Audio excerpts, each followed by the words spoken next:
The Great Mother, known to the Romans as Cybele or Magna Mater, was one of the most important and ancient goddesses worshipped in the Roman world. Her origins stretched back to the mountains of Anatolia, particularly the region of Phrygia in modern-day Turkey, where she was revered as the universal mother of nature, fertility, wild animals, and the life-giving forces of the earth. Long before Rome adopted her worship, Cybele had been honored for centuries as a powerful protector who governed both creation and destruction. To her followers, she represented the eternal cycle of birth, growth, death, and renewal that sustained all life. Cybele was often portrayed as a majestic woman seated upon a throne, wearing a mural crown shaped like the walls of a city, symbolizing her role as the guardian of civilizations. She was frequently accompanied by two lions, which represented her absolute control over the untamed forces of nature. In many artistic depictions, she held a drum known as a tympanum, emphasizing the ecstatic music and rhythmic ceremonies that became central to her worship. These symbols reflected both her nurturing qualities as a mother goddess and her immense power over the natural world. The cult of Cybele officially entered Rome in 204 BC during the Second Punic War, one of the most dangerous periods in Roman history. Following instructions found in the Sibylline books, Roman religious authorities concluded that bringing the Great Mother to Rome would help secure victory against Hannibal and the Carthaginians. A sacred black stone believed to represent the goddess was transported from the Phrygian city of Pessinus to Rome in a grand religious procession. The arrival of the sacred object was celebrated throughout the city and marked the beginning of Cybele's official worship as one of Rome's state deities.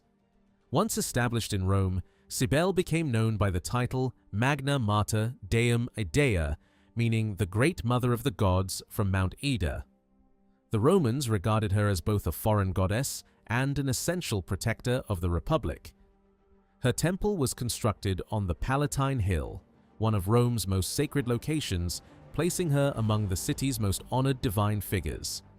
Although her cult retained many of its Anatolian traditions, Roman authorities carefully regulated its practices to ensure that they fit within Roman religious customs.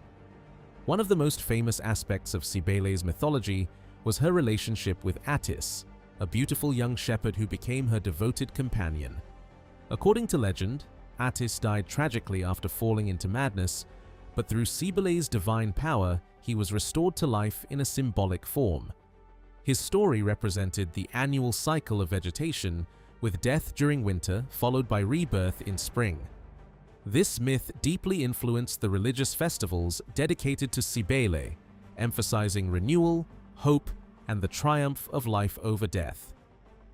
The festivals honoring Cybele were among the most colorful and dramatic celebrations in the Roman calendar. During the annual Megalesia festival, held each April, priests and worshippers filled the streets with music, dancing, processions, and religious ceremonies. The beating of drums, the sound of flutes, and joyful public celebrations reflected the goddess's vibrant and life-affirming nature. These festivals attracted large crowds and reinforced Cybele's position as one of the most beloved divine protectors of Rome. Cybele's priesthood was unlike any other in Roman religion. Her chief priests, known as the Galli, dedicated their lives entirely to the goddess and followed strict religious traditions inherited from Anatolia.